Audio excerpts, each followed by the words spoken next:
Pues nada, bienvenidos a un Ecología Debate más. Hoy es un Ecología Debate sobre sistemas de depuración de aguas residuales en la edificación. Yo creo que esto es uno de los cambios de paradigma más grandes y de los lugares donde más cosas podemos hacer y menos conscientes somos en la arquitectura, ¿no? Yo, pues, con el primero que empecé a trabajar fue con Ismael hace ya muchos años.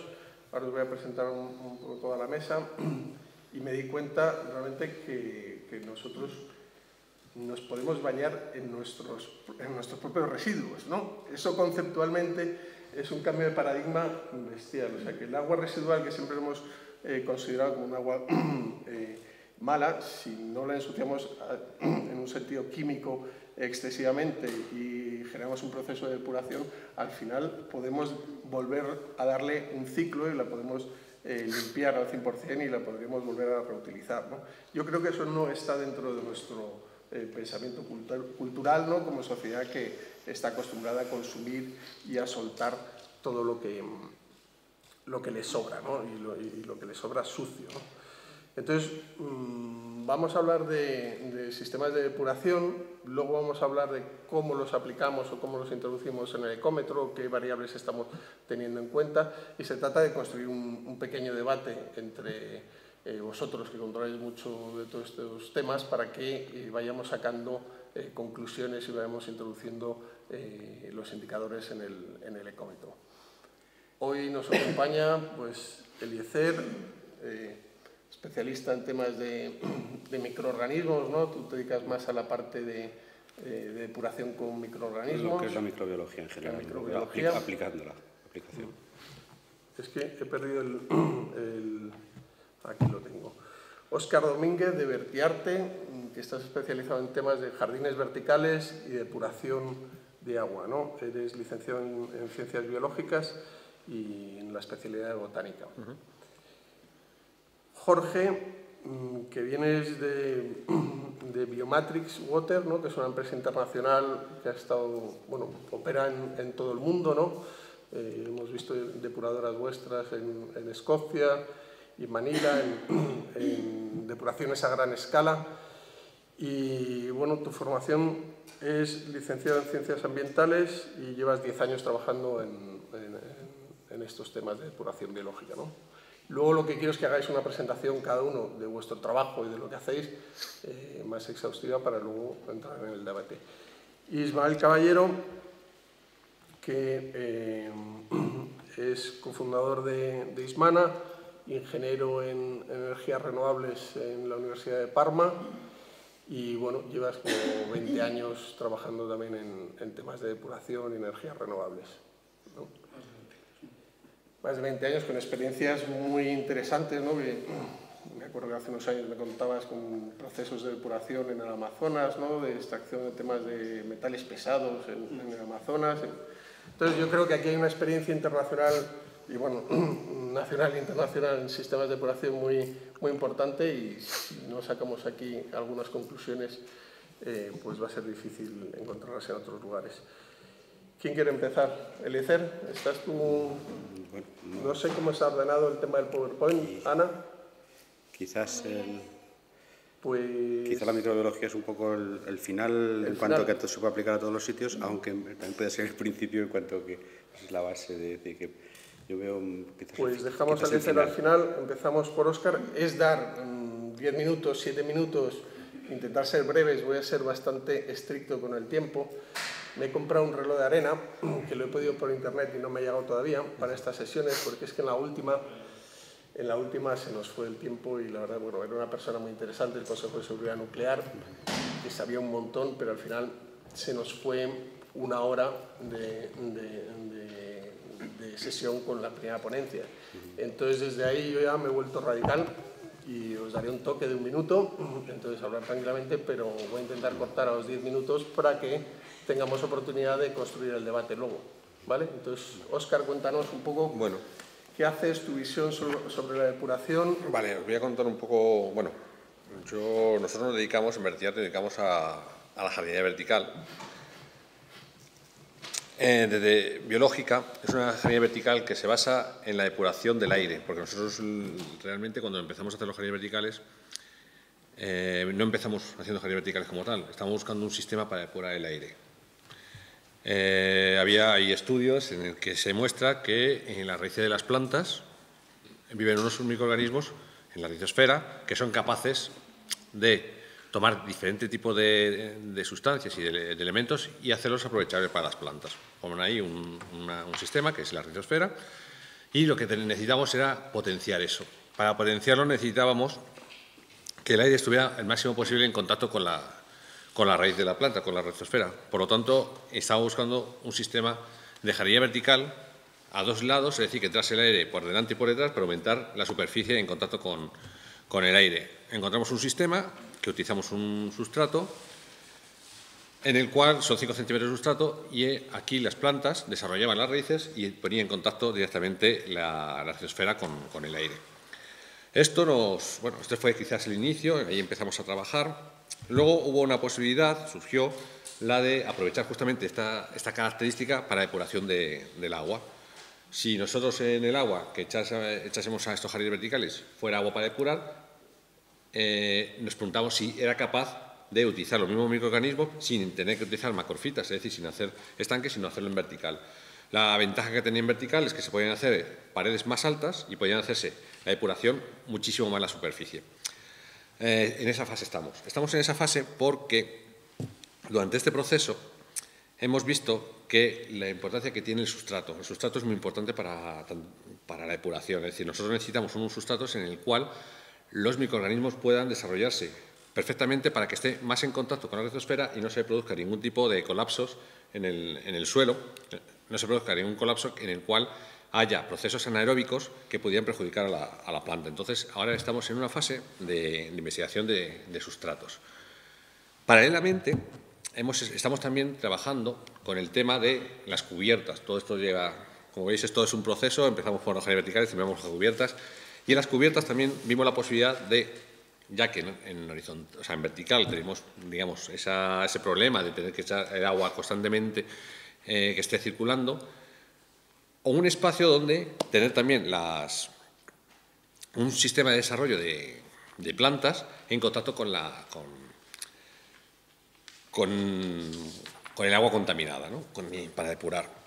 Estamos desarrollando, entonces, había varios sistemas, siempre hemos visto, en los clásicos, en los que hay una especie de lagunaje, echas el agua, se desarrolla, pero nosotros buscamos algo mucho más rápido porque en las cubiertas tenemos muy poquito espacio y hay un gran problema en las cubiertas que es el peso. No podíamos poner grandes estanques ni grandes profundidades porque en la altura, en cuanto hay mucho peso, pues ya enseguida hay problemas. Entonces, la idea es crear pequeños estanques en el cual se pudieran llevar al perímetro de las cubiertas para poder, digamos, desarrollar todo el peso, llevar todo el peso a sitios donde sabíamos que soportaba más el peso la edificación. Entonces desarrollamos un sistema, estamos en ello, todavía estamos, porque lo tenemos casi todo terminado, estamos ahora mismo con el tema del sustrato. El sustrato es muy importante porque no nos bastaba con el lagunaje como tal, porque realmente, según la altura, las raíces llegaban a colapsar y hacer que tenían que cambiarse constantemente los sistemas, porque si utilizamos arenas, el tema de que la arena se colmate y enseguida pierda la capacidad depuradora era muy grande. Entonces, estamos ahora con un sistema de plantas acuáticas, macrofitas, en suspensión. Son elementos altos en los cuales las raíces están flotando. Realmente, ahora os cuento que no es flotando del todo. Es un sistema en el cual las plantas están arriba y las raíces están libremente en el agua y tienen una parte de sustrato en las que las plantas, digamos, ejercen gran parte de esa depuración. Mientras las raíces, el proceso es como distinto, es decir, el proceso es que las raíces están como flotando, el agua, las sustancias que suben y flotan llegan a una parte aérea que es la que, digamos, se queda oxígeno en medio y encima lleva el sustrato que hace que los gases que salen atraviesen ese sustrato y no vuelan. O sea, nosotros el problema que teníamos en esto de los sistemas de lagunaje, es que primero, si el agua quedaba flotando, o sea, previsible, el agua primero, podía oler y lo segundo, podía atraer ciertos insectos. Entonces nosotros tenemos que crear una especie de capa encima entre la planta y el agua. Ahí funciona un poco como una gran hidrojardinera. No sé si conocéis el sistema de hidrojardinera, que es agua, aire y tierra. Pues nosotros hacemos una cosa así. Las raíces van flotando, deja un espacio de aire en el cual hay bastante oxigenación y luego existe un sistema que depura, digamos, los gases. Era un poco lo que llevamos en jardinería vertical, que era depuración de gases a través de la rizosfera, pues llevar esa fase, llevarla a una parte. Lo que hemos conseguido, y ya tenemos conseguido, es justamente que la tierra no se nos meta dentro del agua. Esa es la parte que es un sustrato especial en el que estamos trabajando, que es un sustrato que se hidrata mucho, pero no se disgrega. Y es el que estamos trabajando. Y ese es el mismo que queremos llevar en los jardines verticales. Como veis, todo lo que estoy contando es porque nos habéis pillado, en este caso, en la investigación justamente de ese sustrato, entre comillas, mágico, que es parecido, por ejemplo, al carbón. Estamos buscando una especie de carbón que tenga muchos poros, es decir, que pueda permitir mucha existencia de microorganismos, pero además sea como muy permeable para que también haya un intercambio gaseoso rápido. Lo que hemos ya logrado es que en poco espacio, a través de unos canales, que realmente es un zigzag, en estos canales se pone un zigzag muy denso, podemos conseguir que desarrollen muchísima cantidad de plantas en muy poco espacio para que las raíces estén casi todo en contacto con el agua. Este sistema reticular que tiene, que es el sistema de laberíntico, lo que está haciendo es que el agua que entra por un lado y el que sale, antes de salir, ha pasado por el mayor número posible y además obligado por el mayor número posible de raíz. Y además les obligas a pasar. Muchas veces los problemas del lagunaje es que echas el agua por un lado y si se encuentra algún canal, enseguida atraviesa eso sin ser depurado. Aquí no, aquí el agua está constantemente obligada a pasar por estos canales. De manera es como una especie de... Bueno, como si hubiéramos comprimido mucho y muy poco espacio. Estamos ahora en datos, o sea, no puedo dar más datos que estos, me refiero porque tampoco sabemos mucho más.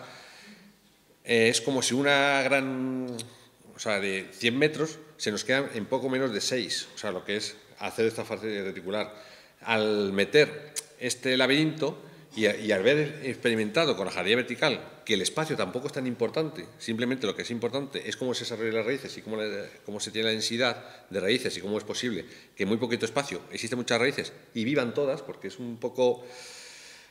Esos conceptos que hay que cambiar un poco. Cuando se habla de jardinería vertical, todo el mundo piensa que en 5 centímetros cómo se va a desarrollar una planta. Nosotros tenemos arbustos de hace 5 años perfectamente en 5 centímetros, o sea, que realmente no es un tema de raíces. Lo que sí se crea es un conglomerado de raíces tal que esto, no voy a decir rizosfera, pero en el agua realmente lo que se forma es como una especie de capa muy poquito permeable, pero lo suficiente como para tomar el agua. Es que la idea a veces de lo que es un microorganismo, de lo que ocupa y del espacio que tiene, nos parece a lo mejor que cuando las raíces están muy tupidas, por ahí no pasa nada, pero en un espacio entre dos raíces junta, el espacio que cabe para microorganismos es grandísimo. Es decir, que realmente hacemos una especie de rizosfera acuática. Tampoco es la palabra, pero bueno, es un poco lo que intentamos. Es decir, los mismos 5 centímetros que tenemos arriba, lo extendemos hasta 70 centímetros, que es el límite que tenemos. A partir de ahí, realmente las raíces se desarrollan mucho menos, porque lo que sí hemos comprobado es que los primeros 30, 40 centímetros está muy denso, de los 40 a los 50 hay mucha menos densidad y prácticamente abajo no hay. Eso está también, por lo visto, porque todo esto es sobre datos que han trabajado, es un poco porque la planta ya no es capaz de meter el oxígeno tan profundo. O sea, hay una fuerza que les impide el oxígeno llevar el oxígeno hasta esas profundidades, o por lo menos no tan cómodamente. Por eso el desarrollo de las raíces va hacia abajo. Esto lo aprovechamos justamente para saber que el agua siempre va a circular. Nunca va a pasar esto, nunca se va a colapsar abajo y por tanto el agua puede pasar por todo. He intentado ir lo más rápido posible. No sé, incluso te queda un par de minutos. Te quería preguntar que aparte de este proyecto de investigación y todo lo que estáis desarrollando en jardines verticales y aplicado, tenéis también un proyecto estrella, es el parque de Valladolid, ¿no? Sí. Hiciste un parque muy grande con un sistema de depuración biológico. Es un parque que hicimos, bueno, lo cuento si quieres un poco brevemente cómo funciona. Un par de minutos. El parque son 5 hectáreas y funciona como un organismo vivo. Es decir, el agua atraviesa todo el parque. Todo el parque, o sea, hicimos una laguna y el parque se montó sobre una gran lámina de agua. Esta lámina de agua va a recoger todo el agua que atraviese todo el parque y vuelve a caer en la laguna, pero la laguna tiene, digamos que un pequeño canal perimetral, de manera que todo el agua va a ese canal perimetral, hace que vuelva al principio, se bombea por energía solar, hace el bombeo, de manera que el agua entra por un lado y se descarga por otro, de manera que está obligada, de esta manera, a pasar por todo el canal. Todo el canal está plantado en macrofitas para que depuren. ¿Qué llegamos a conseguir? Todo esto, bueno, intentamos 1000 cosas. Una, que el agua primero pasase por todo el sistema, pasase por sistema de tierra, para que realmente lo que hiciese era atravesar muchos sistemas vivos para conseguir una depuración. Ese sistema es experimental y funciona. Realmente la calidad del agua mejoró. El agua que se cogió era de pozos en las cuales no estaba, de hecho, había análisis que no estaba ni siquiera apropiada para el riego, y hicimos que lo vivieran peces. O sea, realmente logramos que todo lo que eran las sales se quedaban acumuladas en la tierra, se evaporaban, y aún así, como recogía también agua de lluvia, compensó un poco las propias sales y pudimos conseguir que crecieran. No conseguimos una cosa, y ahí fue nuestro fracaso, pero era imposible, eso ya sí que era tener truchas. Las truchas enseguida en el verano subía la temperatura, y eso ya sí, ni por los propios sistemas no podíamos hacer nada. Podíamos depurar agua pero no enfriarla. Y eso es lo que hay. Pero vamos, realmente se comprobaba como el agua que surgía porque claro, luego después de hacer estas montañas, en estas montañas hacíamos pequeños manantiales, es decir, nosotros había eran 5 metros de altura de la montaña, se regaba arriba, y más o menos cuando caía una tormenta, para que se den una idea, cuando caía una tormenta tardaba como unos 6 días en salir el agua por el canal, y luego se tiraba saliendo como unos 12 días, o sea, en una tormenta. Bien, pues el agua que salía, la calidad del agua que salía era muy buena, no solamente porque el agua de la lluvia es buena, sino también porque el agua con el cual regábamos posteriormente la comprobamos en la calidad y también era buena, es decir, que realmente estaba funcionando el sistema biológico del parque. Eso se quedó así como... Pues nada, muchas gracias, Óscar. Jorge. ¿Continúo? Su turno, continúa, Lucy, así vamos. Este es el mando, ¿no? Bueno, pues... ¿Cuánto llevas aquí, en España? En España desde verano pasado, desde septiembre. Entonces, bueno, como bien comentabas, Biomatrix trabaja en varios países. La empresa es una empresa pequeña que tiene la base en Escocia, en el norte de Escocia. Y bueno, a pesar de ser una empresa pequeña, hemos tenido la oportunidad de trabajar en unos cuantos países y ahora hemos empezado a trabajar en España. Mi perfil que comentabas, he estado trabajando 10 años, más de 10 años, más desde una visión del ecosistema, ¿no? A nivel ecosistémico, a nivel de planificación, servicios ecosistémicos. Entonces, parte de estos servicios en cuanto a ecosistemas acuáticos es la depuración. Entonces, dado que el título de este debate era depuración biológica en la arquitectura, he considerado oportuno el tratar el tema desde una visión de planificación a nivel de diseño urbano. Entonces, a ver si funciona. Okay. Quiero traer 3 ideas principalmente. Y una es ver la depuración del agua en lugar de como un problema, como una oportunidad. Es un problema normalmente como se hace la depuración convencional. En cuanto, bueno, esto en el Reino Unido lo suelen llamar NIMBY, Not in my backyard, ¿no? Que no en mi jardín, porque es una actividad no muy deseada, principalmente por los malos olores que genera. Aparte tienen unos elevados costes y supone la construcción de grandes infraestructuras. El uso de tecnologías de depuración biológica nos ofrece la oportunidad de crear un espacio natural, ¿no? Que aporta un valor paisajístico, se puede integrar en zonas urbanas, ¿no? en zonas verdes urbanas, y tiene una reducción de costes frente a las tecnologías convencionales y aporta una serie de servicios ecosistémicos que son característicos de los humedales, ¿no? De los ecosistemas acuáticos, perdón, como es la mejora de la biodiversidad, una amortiguación a nivel de microclima, la infiltración y recarga de aguas subterráneas, entre otras. Otra de las ideas es la realización de diseños urbanos en tipo clúster, ¿no? En tipo barrios, que sean lo más autónomos posibles. a nivel energético, ¿no? Si se planifica bien, puede ser a nivel energético, de depuración de aguas, de producción de energía y de alimentos. Esto implica una descentralización tanto de la depuración como de los otros servicios, ¿no? Energéticos o de alimentación, lo cual supone una reducción de riesgo, porque al multiplicar el servicio, si el sistema falla, no está afectando a otras zonas. Entonces, aparte que está más ajustado a la tipología de barrio, ¿no? que se ha diseñado. Y bueno, gracias a esto pues, se puede conseguir tener una matriz urbano-natural en la que se combinan estos sistemas naturales que aportan estos servicios ecosistémicos a las zonas urbanas. Entonces, se rompe un poco esa barrera de la ciudad y el campo y se reciben esos servicios ecosistémicos dentro de la ciudad. La tercera idea es el afrontar la contaminación difusa. Principalmente la contaminación difusa tiene dos orígenes, la agricultura y las zonas urbanas. Bueno, la Directiva Marco del Agua establece que a partir de ciertas metas, que son por distintas cronologías, la totalidad de las masas de agua tienen que estar en un buen estado de calidad ecológica. Esto implica que, bueno, este buen estado es obligatorio, ¿no? Y respecto a los vertidos puntuales, es más fácil asumirlos, ¿no? Es más fácil controlar un vertido puntual y tratarlo, conducirlo a una estación depuradora y tratarlo. Pero el gran problema está en la contaminación difusa, que es la contaminación difusa, en el caso urbano, pues es la que se produce por la escorrentía, ¿no? Por el agua de lluvia que lava los tejados, los pavimentos, entonces arrastra hidrocarburos, metales. Y es un gran problema el tratamiento de estas aguas porque son grandes volúmenes y normalmente lo que se está haciendo es llevarlos a tanques de tormentas y luego a las plantas depuradoras convencionales, lo cual supone pues, grandes colectores, grandes inversiones en tanques de tormentas.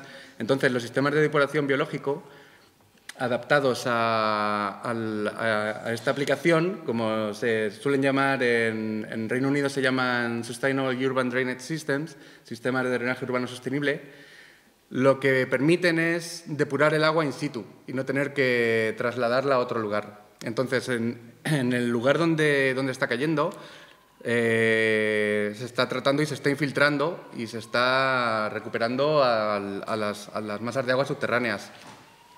Esto lo bueno que tiene también es que es una combinación con zonas verdes que aporta también pues, esas ventajas que hablábamos antes de servicios ecosistémicos. Es curioso, pero este sistema de drenaje en el Reino Unido ya es obligatorio por normativa que en todos los nuevos desarrollos urbanísticos se implanten este tipo de drenajes.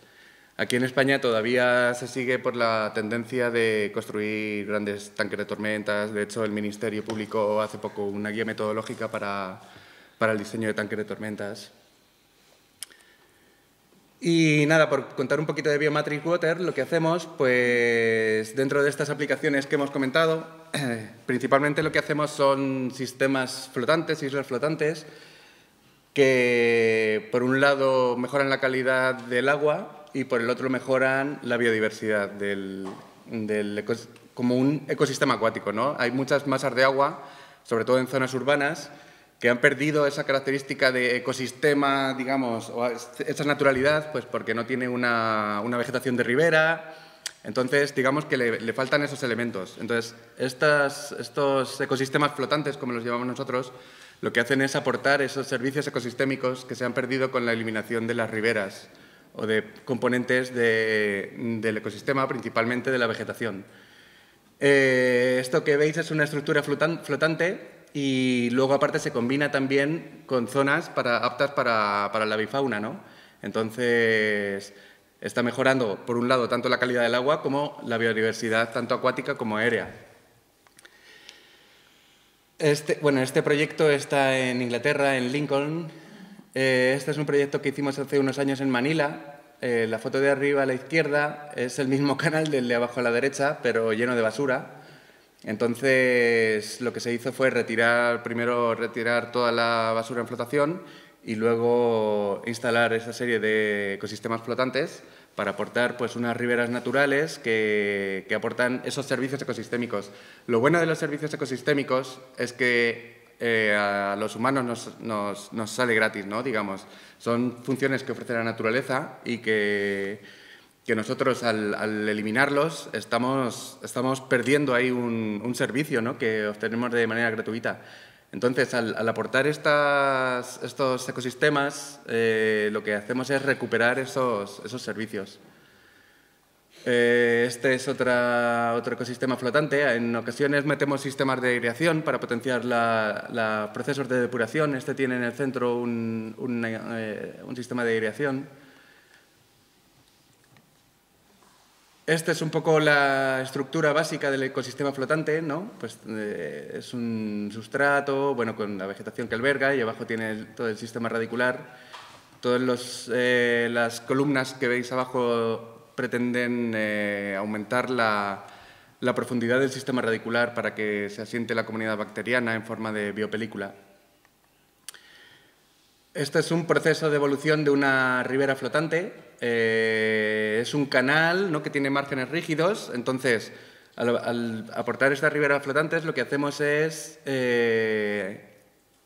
simular una ribera mientras el canal mantiene sus funciones de canalización y de tener unas riberas estables que en muchas ocasiones pues, es necesario, ¿no? Desde un punto de vista técnico de ingeniería de evacuación del agua, pues quizás en algunas zonas urbanas sea necesario mantener estos márgenes rígidos por cualquier circunstancia y con estas instalaciones pues podemos crear una ribera natural. Y esto es una estación depuradora, también las aplicamos estos ecosistemas flotantes a plantas depuradoras. Entonces esta es la depuradora de Finthorn, que está en las Highlands, en Escocia, y es un sistema de tanques conectados entre sí en los que el agua discurre por gravedad y en cada tanque hay un ecosistema flotante. Y nada, por resumir, pues estas son las 3 ideas que quería aportar y no sé cómo me he quedado de tiempo, pero... Perfecto. Justo, 25. Estupendo. Pues muchas gracias, Jorge. Nada, un placer. Ismael, Gracias. Cuéntanos. Bueno, buenas tardes. Yo primero, para empezar, voy a intentar situarnos en lo que se concibe como un sistema depurativo de aguas residuales, porque hemos corrido en proyectos que tienen en común algo que es fundamental ya hoy en día, que es un elemento residual, convertirlo en un recurso e integrarlo dentro de un espacio urbano, en lugar de intentar que esté lo más lejos posible. Y este es el futuro inmediato ya.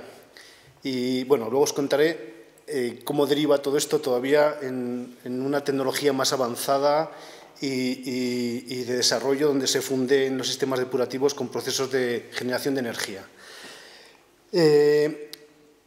Para empezar, vamos a comenzar por lo que son las aguas residuales, las aguas crudas que denominamos comúnmente. Porque si no, yo creo que algunos de los que estáis aquí, igual cuando se habla de aguas residuales, pues sí, son las que van por los desagües, pero poco más, ¿no? Entonces vamos a intentar aclarar que las aguas residuales, primero hay dos que llevan una parte de materia orgánica, que es sobre todo las aguas grises y las aguas negras, sobre todo las negras. Las aguas negras son las de los inodoros, las aguas grises son las de lavabos, ducha, bañera, bidé, fregadera y lavadora. Esas son las grises, las que no son negras, las que no son del inodoro. Y luego están las aguas pluviales o aguas de escorrentía, que también se han de tener en cuenta y aunque su tratamiento es más sencillo, también requieren de su tratamiento para que estén en unas condiciones mínimas y óptimas, sobre todo cuando estas aguas vienen derivadas de núcleos urbanos. Entonces, toda agua residual es residual porque ha pasado a dar un servicio, nos ha dado un servicio con el cual fundamentalmente el 98% del agua que usamos es para lavar, si no consideramos el riego o la agricultura, o sea, lo que es dentro del casco urbano, es para lavar, fundamentalmente. Si vosotros os ponéis a analizar un momento cómo utilizáis el agua al cabo del día, desde que os levantéis hasta que acostéis, veréis que prácticamente casi toda el agua que uséis, que va a ser en torno a los 180 litros diarios, son para lavar. Lavar la ropa, lavaros vosotros, limpiar la casa, fundamentalmente para lavar. Entonces, en esta concepción del agua que utilizamos para lavar fundamentalmente, pues claro, para devolverla al medio natural tenemos que devolverla en las mejores condiciones posibles, como es lógico. Y para devolverla en las mejores condiciones posibles, hoy por hoy lo que más se utilizan son dos procesos fundamentales. El primero es una separación de sólidos, donde lo ideal es que previamente tanto las aguas grises por un lado como las negras por otro estén separadas, para que el proceso de tratamiento de esas aguas sea más sencillo y más económico. Las aguas grises se caracterizan porque llevan fundamentalmente jabones y aceites y grasas, fundamentalmente, mientras que las aguas negras es heces, restos de heces y orines, o sea, materia orgánica fundamentalmente del ser humano. Entonces, las aguas grises es muy fácil, mediante una arqueta separadora de grasas, que es una arqueta sifónica al fin y al cabo, grande en función de la cantidad de usuarios que deriven las aguas a ella, pues esta arqueta sifónica lo que provoca es que, por un lado, cuando entra el agua y se ve forzada a tener que pasar por un espacio inferior para volver a salir por el tubo de desagüe de salida de esa arqueta, pues al ir hacia abajo, todo lo que son los sólidos flotantes o los sólidos de poca densidad, de menos densidad que el agua, van a quedar en suspensión. Y ahí vamos a tener la mayor parte de jabones, grasas y aceites, que es uno de los elementos más difíciles, es el elemento más difícil de depurar, sobre todo por medios biológicos. Mediante medios químicos conlleva luego el tener que deshacernos de esos elementos químicos con unos procesos carísimos, con lo cual lo mejor es evitar que lleguen a un proceso bioquímico o biológico posterior. Entonces, mediante esta arqueta separada de grasas, se han de retener ahí primero en flotación todos los sólidos en suspensión y luego los que hayan decantado y queden en el fondo, lógicamente son los sólidos pesados, que puede ser un anillo, una canica que tira el niño por el váter, lo que sea. Bien, entonces, ahí hay primeramente una separación física, sólidos en suspensión por un lado y sólidos decantables por otro. Con lo cual ya nos hemos quitado una buena parte de elementos a tener que depurar en el agua. Después, este agua se deriva muchas veces a un digestor, a veces es un previo anaerobio, que en principio suele ser lo ideal, para después un anaerobio es en ausencia de oxígeno, donde hay microorganismos que se alimentan de la materia orgánica en ausencia de oxígeno. Y luego se pasa normalmente a una fase aerobia. En la naturaleza lo que suele ocurrir es esto. El agua, cuando llega contaminada a una laguna, por ejemplo, llega con ausencia de oxígeno y es más densa y va al fondo. A partir de los 90 centímetros en una laguna, los procesos son anaerobios, no aerobios. Los aerobios, o sea, microorganismos en presencia de oxígeno, es en la parte superior de la laguna. En la parte inferior no, esto no se puede dar. El oxígeno, cuanto más profundo, más le cuesta. A no ser que tengamos un sistema de agitación, que batamos, que introduzcamos elementos que muevan ese agua y entonces ya sea más fácil el poder llegar con el oxígeno a las capas inferiores. Pero normalmente a partir de 90 centímetros hay una fase de unos 30-40 centímetros que se llama un proceso facultativos, donde hay microorganismos que van cambiando de fase aerobia a anaerobia, y luego abajo del todo ya está lo que son los procesos anaerobios, que son los microorganismos que se alimentan en ausencia de oxígeno, que suelen ser los que dan más olor de putrefacción, que suelen ser los mayores generadores de metano. De hecho, las plantas de metanización son plantas en digestión anaerobia, para que tengáis un poco una idea de esta concepción, ¿no? Entonces, si los microorganismos que se han incorporado son cepas vivas de alta resistencia, sobre todo a temperatura, a acidez, etcétera, pues vamos a tener sencillos procesos depurativos. Esto no siempre es fácil conseguirlo y aunque la mayor parte de estos microorganismos parten desde nuestro propio intestino, pero hoy por hoy, pues por la alimentación que tenemos, no tenemos una flora en el intestino que potencialmente debería ser la ideal, ¿no? No es la ideal.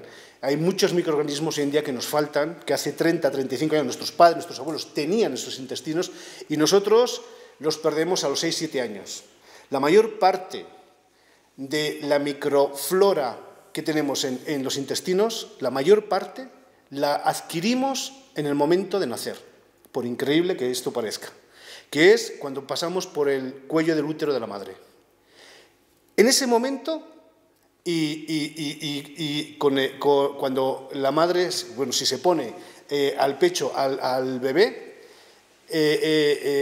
sobre todo en las 3 o 4 primeras veces que mame de su vida, ese momento, que suele ser el primer día de vida, es cuando adquiere el 78% de los microorganismos que van a actuar en su intestino a lo largo de toda su vida.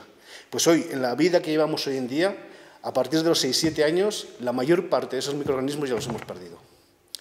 Con lo cual, con esto lo que os quiero decir es que nuestra flora intestinal no es la adecuada, y entonces, si fuera adecuada, sí que serían los procesos biológicos de depuración, tanto aerobia como anaerobia, mucho más sencillos que hoy en día hay que aportar microorganismos porque no son suficientes los nuestros. Con esto, a lo que veis, a que desde hace 12 años se ha abierto un campo enorme en la microbiología, a raíz de empezar a clasificar y a cultivar determinadas cepas resistentes, pues como os he comentado antes, a determinadas condiciones a las que se van a ver sometidas, ¿no? Y hoy en día ya hay muchos microorganismos, sobre todo pues, como los que lleva a Eliezer los EM, que son microorganismos de alta resistencia a esas condiciones extremas, ¿no? Pero en estos últimos 4 años se están desarrollando procesos en combinación de microorganismos con microalgas, en fotosíntesis, en una fotosíntesis continua, permanente y bajo condiciones de baja presión hidráulica.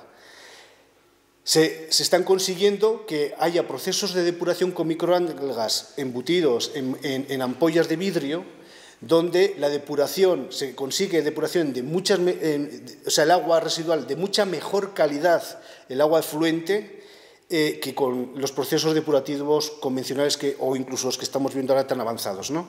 Que son o con macrofitas en flotación o con sistemas, fitosistemas, diríamos, que al incorporar los vegetales pues, tienen una altísima capacidad de asimilar microorganismos y que el agua salga en mejores condiciones, desde luego muchísimas mejores condiciones que lo que suelen salir de las plantas municipales, de las EDAs municipales.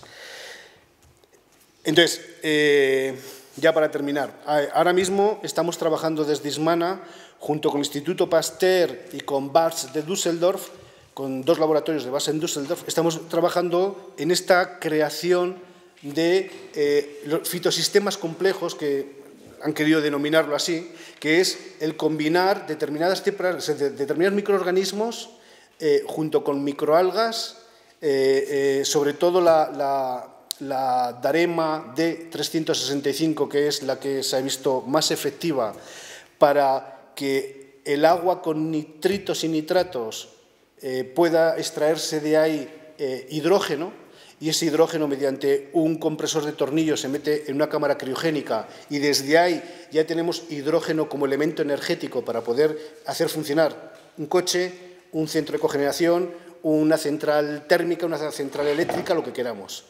Entonces, en los próximos años vamos a ver ya cómo vamos a integrar los sistemas de gestión de aguas, sobre todo de aguas residuales, con sistemas de generación de energía a través del hidrógeno.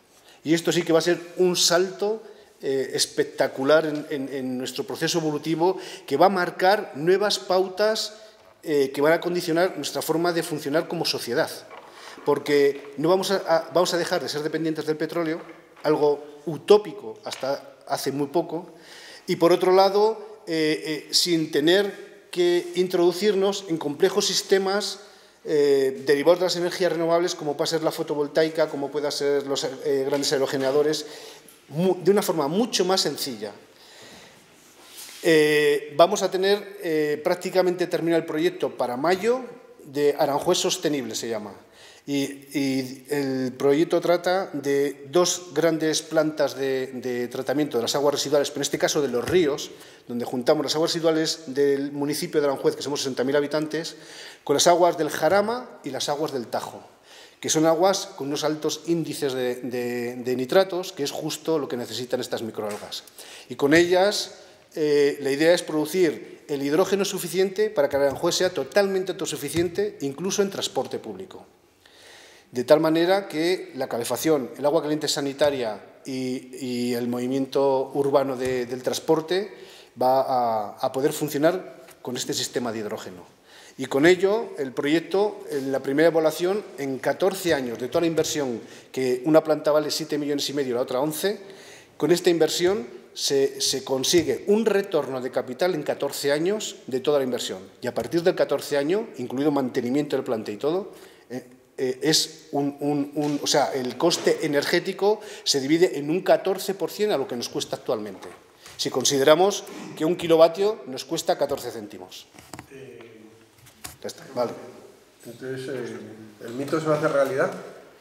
¿Va a ser...? ¿Sí? Yo espero que sí, a no ser que nos lleve por delante. O sea, esto lleva desde hace mucho tiempo, ¿no? Sí, de hecho, es parte de tu tesis, hace 20 años, ¿no? Sí, nosotros empezamos hace más. hace 28 años, ya tengo muchos años. Y se lleva mucho tiempo hablando de esto, la posibilidad de generar hidrógeno sin una hidrólisis de coste energético, sino a través de... Hidrógeno biológico, no por electrólisis. La electrólisis al final tiene un coste energético alto y esto no tendría coste energético. Muchas gracias, Ismael. ¿Qué son los microorganismos?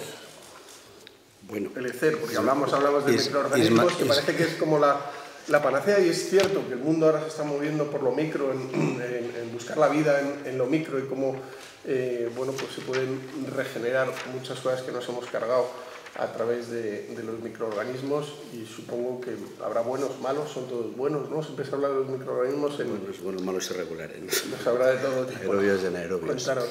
Bueno, ya Ismael un poco ha introducido bastante el tema de la microbiología.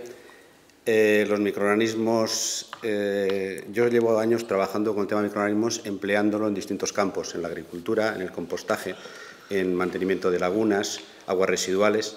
Yo esto lo descubro hace como unos 15 años y me dedico fundamentalmente a ver si es verdad.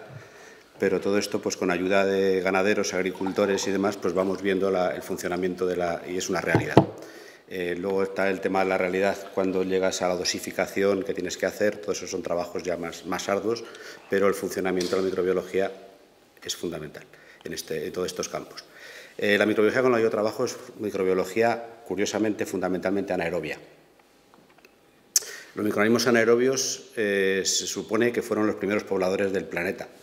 No existía el oxígeno para poder respirar, no había células de oxígeno, entonces eran todo anaerobio. La propia respiración de los anaerobios produce oxígeno y poco a poco la evolución fue convirtiéndose en el planeta que tenemos de oxígeno hoy. Entonces los microorganismos anaerobios siguen estando con nosotros y hay como dos tipos de microorganismos anaerobios, de alguna forma los que producen putrefacción y los que producen la fermentación. Producen fermentación cuando utilizamos la cerveza, el vino, el pan, el queso, todos esos son microorganismos regeneradores que fermentan en lugar de pudrir. Antes decíamos que para el biogás, necesitábamos que pudrieran los anaerobios que producen el combustible, el metano. Lo que estamos hablando ahora es de fermentadores.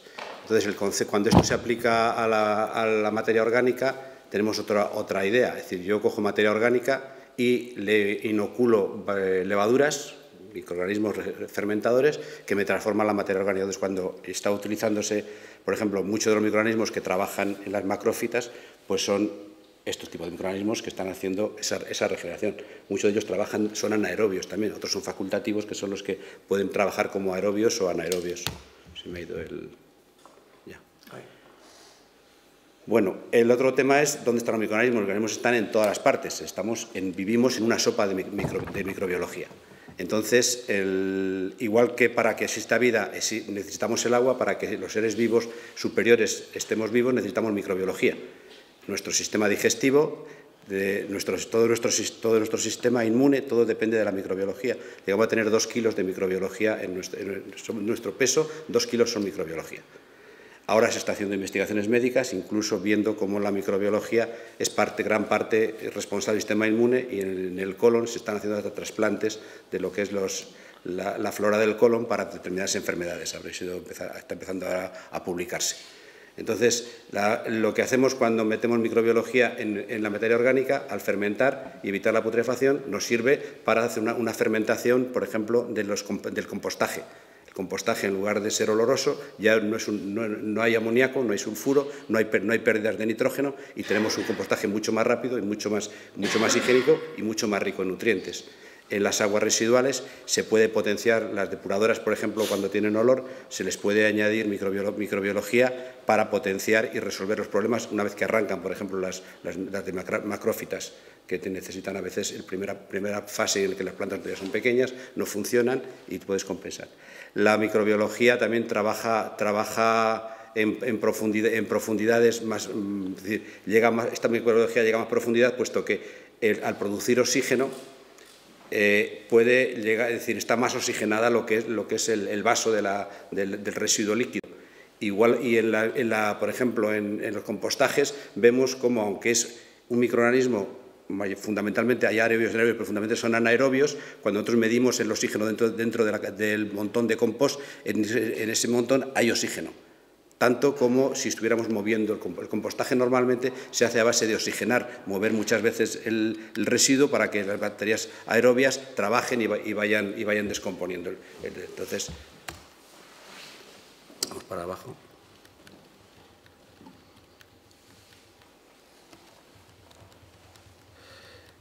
El producto fundamental que trabajamos es el Elgan, que es un cóctel de microbiología. Esto se está saltando. Bueno, no sale allí, ¿no? Esto está diferente allí, aquí. A ver. Ahí, mejor ahí. Si le das vale. Bueno, bajamos a la siguiente. Ahí lo tenéis, el segundo, que estabas viéndolo. ¿Lo has puesto tú el segundo? Sí, vamos al tercero. Bueno, ya he dicho anteriormente, son los de la cerveza, todos los demás. Aquí tenéis la composición en la tercera. Lo que quería que vierais.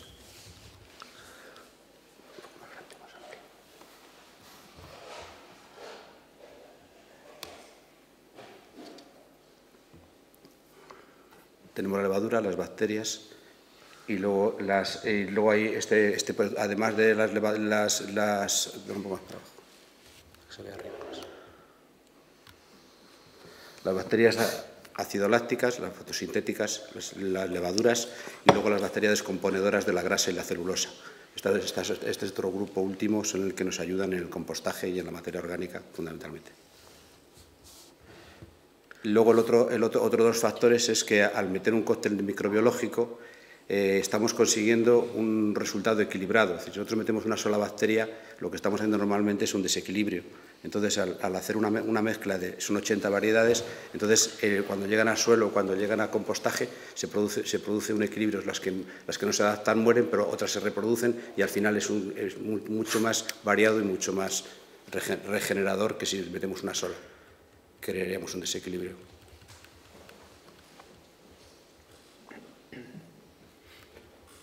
Uso del Elgan en el agua.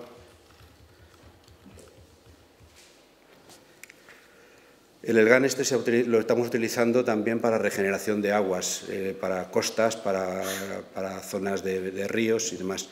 Cuando hay putrefacción, cuando hay fangos en profundidad, uno de los elementos, al echar la microbiología, se echa mezclada con arcilla en bolas de arcilla, va al fondo, al clavarse sobre los fangos y van descomponiendo, el fango va haciéndose cada vez más disuelto y llega un momento en que se va consumiendo y conseguimos aclarar el agua. Estamos con algunas lagunas que estamos consiguiéndolas mantener solamente microbiología. Y luego lo que hacemos, pues, la mayoría de las veces, es conseguir luego ir metiendo plantas macrófitas. La limpieza del Elgan. El Elgan también estamos utilizándolo para el baldeo, sobre todo cuando hay fiestas patronales y demás, donde la gente pues ensucia todas las calles y demás, se utiliza el Elgan como un desodorante muy potente y un desinfectante. La microbiología que lleva el Elgan controla los patógenos, evita le decíamos antes, la putrefacción, evita los amoníacos y los sulfuros y entonces quitamos los olores. Y luego la otra que tenemos, otro elemento, es el MC de limpiezas, que también es microbiología regenerativa, que se utiliza más para cocina y para industria y demás. Todos estos líquidos que salen de la limpieza, cuando van a la depuradora, ayudan a depurar Incluso cuando tú limpias con un producto de estos en la cocina, podrías utilizarlo también luego para riego, mezclándolo con agua. Por ejemplo, en ganadería se está utilizando también para la limpieza de las ordeñadoras, para todo lo que es la limpieza de la ganadería, y esos residuos que salen no son contaminantes ya. No sé, casi yo prefería más preguntas si hubiera después. Bueno, pues si queréis empezamos un debate, pues supongo que habrá algunas preguntas. Yo quería empezar por una cuestión muy básica con el tema del agua.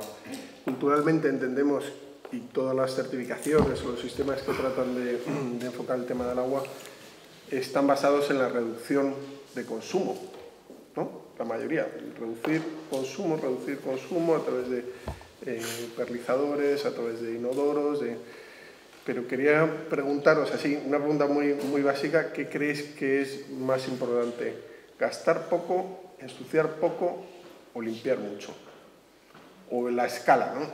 ¿Qué es más importante luego? Para mí lo más importante es ensuciar poco. La Ensuciar primera, ensuciar poco. La segunda, consumir justo lo necesario, no derrochar. Podríamos entender un edificio sostenible que funcione como un organismo vivo, que consume mucho agua, no lo ensucia, lo limpia a través de una depuración y lo devuelve al terreno. Bueno, pues habrá alguna pérdida, pero si la mayoría es en lavar, pues tiene las pérdidas mínimas. Luego, dentro de un edificio no hay evaporación, o hay una evaporación mínima, hay una evaporación, obviamente cuando te duchas y eso se produce una evaporación, pero tú puedes consumir mucho agua y devolver el agua al terreno, y podríamos entenderlo como un edificio más sostenible que uno que consume poco, pero lo que devuelve, lo devuelve muy sucio. Si el proceso es de ciclo cerrado, si el proceso es de ciclo cerrado, si realmente depuras bien depurada ese agua, que pueda ser asimilable, no solo asimilable por las plantas, sino que además pueda ser, contener un mínimo de vitalidad. Si ese agua tiene un mínimo de vitalidad, o sea, en la medida de lo posible, la mayor vitalidad que pueda tener. Y eso va en función de los clústeres o de los racimos que sean capaces de generarse. ¿Que es capaz de generar muchos racimos? Va a ser un agua que va a tener muchos electrones de hidrógeno libres, con lo cual va a ser un agua que va a ser de muy buena calidad. Pero si por el contrario es un agua desvitalizada, como sea la mayor parte de las depuradoras, con ese agua te pones a regar, ese agua con la que riegas no lleva nutrientes que los haga bioasimilables para las plantas, eso acaba en las aguas del freático del subsuelo sin haber alimentado las plantas. Eso es lo que hay que evitar. O sea, el hecho de decir, no, es que la DBO5 está por debajo de 20, ya cumplimos. Pues hoy por hoy ya hay que analizar más parámetros, sobre todo el de la vitalidad, que son muchos, o iones, o el de iones bioasimilables en los primeros 40 centímetros de capa de aire por encima del agua, y eso te da un índice de la vitalidad que tiene ese agua, o sea, la capacidad que tiene ese agua de hacer que los nutrientes que pueda aportar para las plantas puedan ser realmente bioasimilables para las plantas, y no ser, pues, que acaben terminando siendo lodos sedimentados, mineralizados en aguas de un freático, de un pozo, de una sima, o de cualquier acumulación de agua que haya en el subsuelo. Yo creo que el otro aspecto es un poco el agua como soporte y transporte de la materia orgánica de residuo, que va a ser el que nos va a permitir, si aprovechamos esa materia orgánica para producir vegetales, de alguna manera estamos cerrando el ciclo y estamos es decir, que el agua, además de la calidad que tú hablas, ha servido para que realmente se pueda alimentar todo el sistema que veíamos en macrofitas, sí, que puede ser materia orgánica generada por la vegetación. Yo diferenciaría, yo diferenciaría en dos cuestiones, en función del nivel de concentración, y esto está condicionado por el número de población. No tiene nada que ver un entorno rural con un entorno urbano. O sea, el gran problema que tenemos es en la urbe, no es tanto en los entornos rurales como lo es de verdad en las grandes ciudades. Aquí es donde tenemos de verdad el problema. Entonces, yo creo que aquí es donde estos sistemas que tú estás planteando son idóneos, desde luego. El poder incluso crear sinergias donde la propia vegetación ayude a aspectos bioclimáticos, de ahorro energético dentro del edificio, o sea, donde ya... Eso es. Esa era la otra cuestión que tenía. Más o menos los procesos de depuración relacionados con el campo son más sencillos, bueno, entre otras cosas porque tenemos terreno donde los podemos hacer, con un sistema u otro, pero no están concebidos dentro de la ciudad, o sea, no están concebidos dentro de nuestra mente. Pero hoy en día podemos hacer un edificio urbano que sea capaz de depurar el 100% del agua. Entiendo que sí, por lo que decís, por los sistemas, ¿no? Sí, se han desarrollado tanto los sistemas que al final se ha conseguido que se concentren bastante en una superficie pequeña. Y, por ejemplo, nosotros tenemos un caso de una depuradora que hemos hecho, bueno, está en proyecto, se está ejecutando ahora, en Perth, cerca de Edimburgo, que es una da servicio a 2.500 habitantes equivalentes. Y es un invernadero que tiene, ¿cuánto era? Pues eran unos 50 metros de largo por 15 de ancho, que para 2.500 habitantes está muy bien, ¿no? Ahí vamos, o sea, realmente es como la calefacción, los sistemas de climatización, o sea, para un edificio podría hacerse un edificio con una cubierta jardinada, con un sistema de macrófitas, pero realmente la rentabilidad y la coherencia la tenemos en los conceptos de barrio. Igual que en la climatización, en el district heating, la depuración la tenemos en pues, sistemas de depuración de barrio que tendrán sus escalas, los más idóneos, pues, bueno, por el número de viviendas que sean más oportunas, pero irnos en la ciudad a proponer sistemas de depuración en cada edificio obviamente no son rentables, económicamente no hay quien lo amortice, bueno, lo amortizas a 30 años o 40 años, no sé cuántos saldrán los plazos de amortización.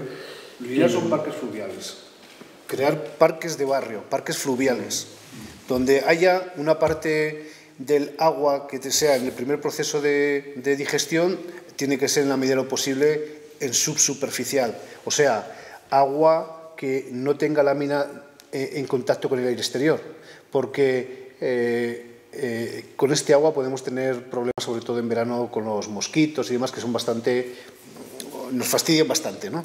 Pero una vez que se pasa este primer proceso de agua subsuperficial, luego sí puede haber agua en superficie, pero tiene que correr, tiene que tener un mínimo de velocidad de 0,5 metros por segundo, para conseguir que no puedan depositar ahí sus huevos los mosquitos. Si es agua corriendo, es agua, por un lado, para un parque fluvial como tal concepto, que visualmente es estético, ayuda a una oxigenación acelerada del agua, con lo cual ayudas a regenerar ese agua en mejores condiciones, y luego, por otro lado, cuando le sometes al agua velocidad es cuando realmente más facilidad va a tener para esta vitalización, que es el conseguir que se desgranen estos electrones libres de hidrógeno. No sé, preguntas. Quería añadir otra cosita sobre esto, que es la cuestión legal también, ¿no? Que a nivel individual, quizás en casas aisladas en zonas rurales, sí que puede ser más difícil conseguir autorización para hacer un tratamiento individual, pero en zonas urbanas es imposible. No se puede. Vamos, es imposible. Entonces... No se puede, bueno, vamos a ver, no se puede, pero no se puede porque a día de hoy hay muchos... O sea, toda la problemática radica en que al ayuntamiento dejas de aportar unas tasas. O sea, en realidad es este el verdadero problema. Si tú sigues aportando y tú te depuras las aguas y las reutilizas, el ayuntamiento encantadísimo, pero sigue aportando. Esa es la cuestión. Sí, pero eso supondría también un cambio normativo que no es una cosa... Gracias a Dios está llegando tecnología que va a forzar cambios a todos los niveles, sin lugar a duda. Sin lugar a duda. Vale. ¿Lino? Sí, me gustaría saber, porque claro, estamos hablando del tema del agua, entiendo que es más como vivienda, pero el gran problema que veo yo es el agua residual industrial, porque ahí tiene que haber de todo. Entonces, en este sentido, yo no sé si es tan fácil, me imagino que no. Tema de depuración. Es sobre todo mediante sistemas bioquímicos. Lo que pasa es que la depuración industrial tiene que ser para cada industria. No puede ser, pero es que eso hay que asumirlo. Una industria que se monta no puede generar, o sea, por un lado, aportar un beneficio a la sociedad, como generar empleo, por ejemplo, y riqueza económica, pero joder el medio ambiente. O sea, no, esto se tiene que acabar, esto no se puede sostener más. Y hasta ahora se amparan en la excusa de que hay que ser competitivos. Y si montan determinados filtros, determinados sistemas de depuración, ya no son competitivos. Tiene un coste, tiene un mantenimiento. Eso es lo que no puede ser. O sea, toda industria que monte se tiene que responsabilizar de que el perjuicio que puede hacer lo tiene que reparar de alguna forma. Y no solo la industria, todos. O sea, igual que nosotros como ciudadanos, exactamente igual la industria. Yo no me quería desviar mucho, estamos en el ecómetro vivienda y la parte de industria es muy compleja porque además es muy específica de cada una de las industrias, pero entiendo que también hay soluciones para cualquier tipo de industria. Para cada una su sistema de depuración. Sobre todo muchos metales pesados, pues ahí es otro concepto. O sea, ahí primero tiene que haber, igual que en tu casa primero, o sea, o en tu edificio o en tu municipio, primero tiene que haber una separación de sólidos, exactamente de industria es lo mismo. Luego ya llegarán los procesos biológicos, pero primero tienes que quitar toda esa parte de sólidos. Vamos, se habla a veces pues, de una agricultura más urbana que pueda aprovechar las aguas negras del ámbito urbano para directamente como pues en el cultivo.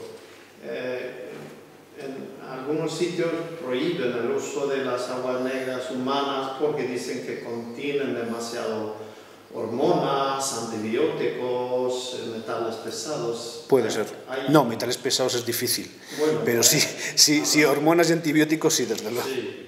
Sobre todo antibióticos, sí. Los antibióticos lo que tienen es que fuerzan a que los microorganismos naturales se hagan resistentes y si es un patógeno, si es algo o es un virus, pues claro, si se hace resistente, pues cuando lo enganches va a costar mucho más que tu cuerpo lo venza, ¿no? Entonces, en cierto sentido, tiene su lógica.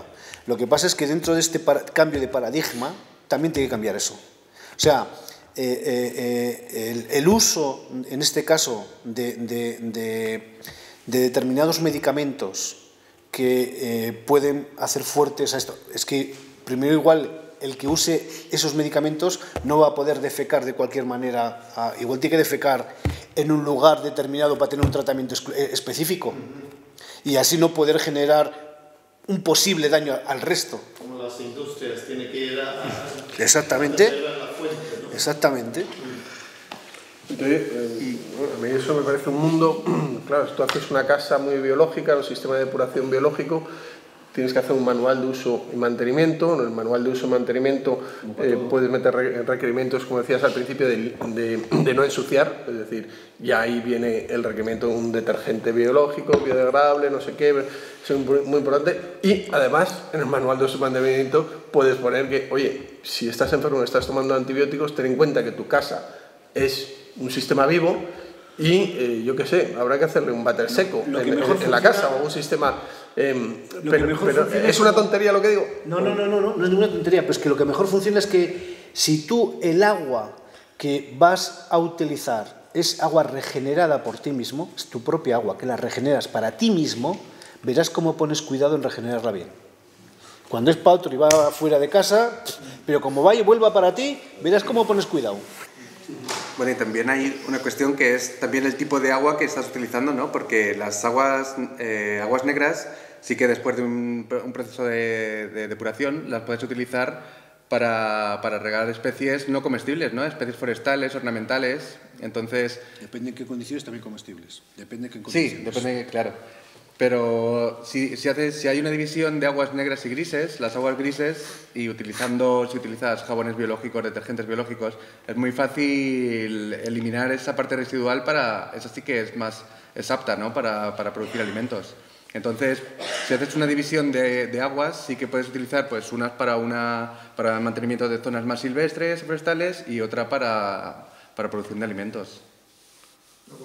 Ya tienen, en cierto sentido, las aguas negras tienen nutrientes que pues sí se puede llevar para cultivar y... Tienen nutrientes, lo que pasa es que esos nutrientes requieren de una pequeña digestión. Si esa digestión se hubiera dado realmente de una forma plena dentro de tus intestinos, no sería necesaria. Pero como no estamos en esas condiciones óptimas, pues hay que ayudar a que vuelva a haber una digestión de esa materia orgánica para estar en unas condiciones óptimas que pueda ser asimilable por... Pero externa, no comiendo nosotros. Hombre, vamos a ver. Primero tendríamos que recuperar nuestra flora en buenas condiciones y después lo que no hayamos podido ser capaces nosotros de ponerlo en buenas condiciones, pues tendremos que crear elementos que lo consigan. Y de esto se trata. En definitiva, es de que ese residuo deje de ser residuo y sea un recurso. Esta es la clave. Y no con esto, con todo. Pero ahora que hoy que estamos con este tema, pues la clave es que ese residuo sea un recurso. Y os puedo decir que en muchos sitios, como en China, es un auténtico recurso. Un auténtico recurso. Las plantas de metanización de los pueblos rurales en China pagan por la mierda de la gente. Pagan. Porque si no, no tienen metano. Llegaremos algún día a eso. Quería entrar, vamos a dedicarle 5 o 10 minutos más. Tenéis una hojita ahí que son los indicadores que estamos utilizando en el ecómetro. Hay una primera parte que está basada en consumo de agua potable. Bueno, pues analizar en el edificio lo que estás proponiendo a nivel de consumo y si estás poniendo perlizadores o elementos de bajo consumo. Perdona, a ver si te entiendo. O sea, el A1 es lo que nosotros consideraríamos... Lo que metemos en el proyecto, y que se refiere a temas de consumo. Si metes una lavadora de bajo consumo, un friaplatos, una ducha... ¿Cuantificado en litros? Cuantificado en litros, sí. O sea, contabilizando, por ejemplo, pues una ducha de menos de 5 litros segundo, pues bueno, ponemos así una serie de indicadores si lo cumples o no. Y si metes un sistema de detección de fugas, ¿no? Que esto viene en alguna otra certificación, pues es importante a veces, bueno, tener un pequeño sistema porque a veces no te das cuenta y puedes estar pendiente. Yo creo que esa parte no tiene mucha complejidad, si os ocurre alguna cosa me lo decís. La segunda parte, que es más sobre calidad del agua, control del agua de suministro, ahí sí que es complejo verificar cuál sería el óptimo. Obviamente todo el agua que nos llega de la red nos llega en buena calidad, es decir, es salubre. Relativamente, ahí voy, relativamente, a los matices. Sería sencillo, ¿qué coste tendría hacer un análisis? Vamos a hacer una casa en un sitio, un edificio de vivienda, el agua que tenemos de suministro y en función de la calidad del agua meterle algunas mejoras, alguna vitalización, se puede, lo que pasa es que te voy a decir una cosa. ¿Sabéis lo que... el agua cambia, la analítica del agua. Incluso aquí en Madrid, tú mides ahora el agua, la mides dentro de 4 meses y verás la diferencia. Por eso pregunto si tiene sentido o no tiene sentido. Si está cambiando cada 2 meses, cada 4 meses o continuamente, no tiene sentido hacer un análisis un día porque igual en 2 meses tienes otro. Hay aspectos, si vamos a hoy, al agua que tenemos hoy en día, hay aspectos claramente que dentro de tu casa sería bueno que evitaras, como el cloro, por ejemplo, ¿no? Pues una vez que ha llegado ya el agua a tu casa, el cloro es más dañino que beneficioso para ti.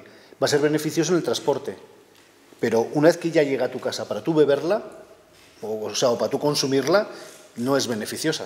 Pues por ejemplo eso, meter un sistema de depuración del agua de consumo, pues en el fregadero, los típicos 2 grifos que hay, y uno pues con un sistema de filtros de carbono o de... Por ejemplo. ¿Qué es lo más recomendable ahí? Para el cloro.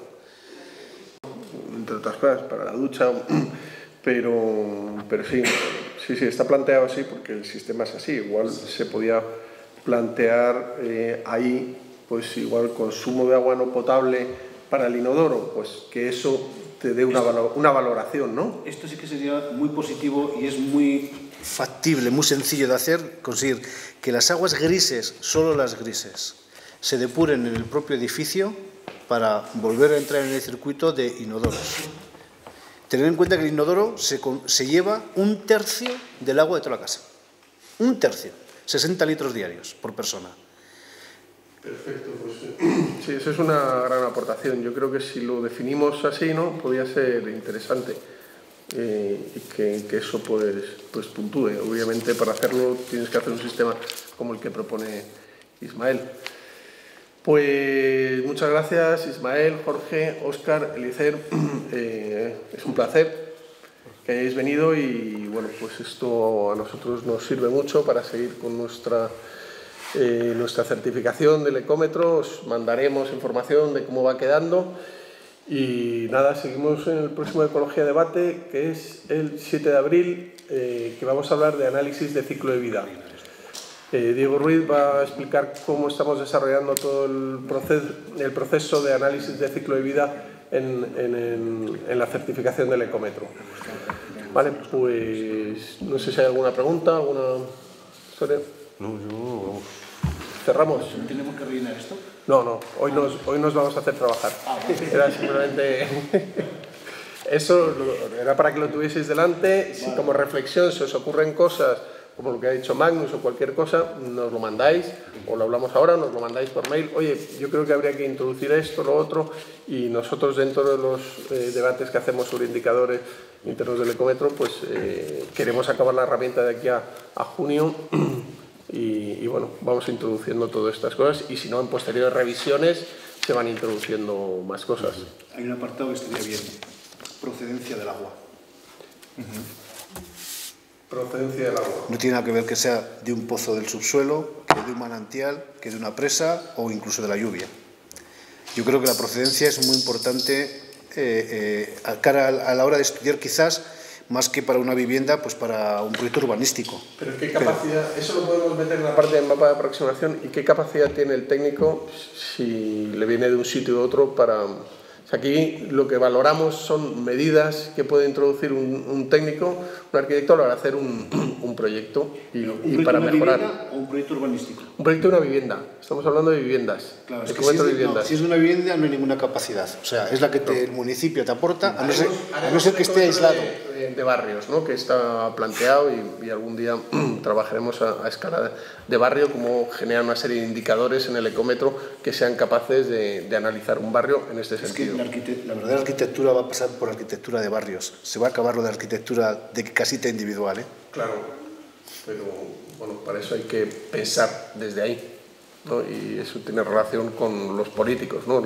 Al final los planeamientos urbanos...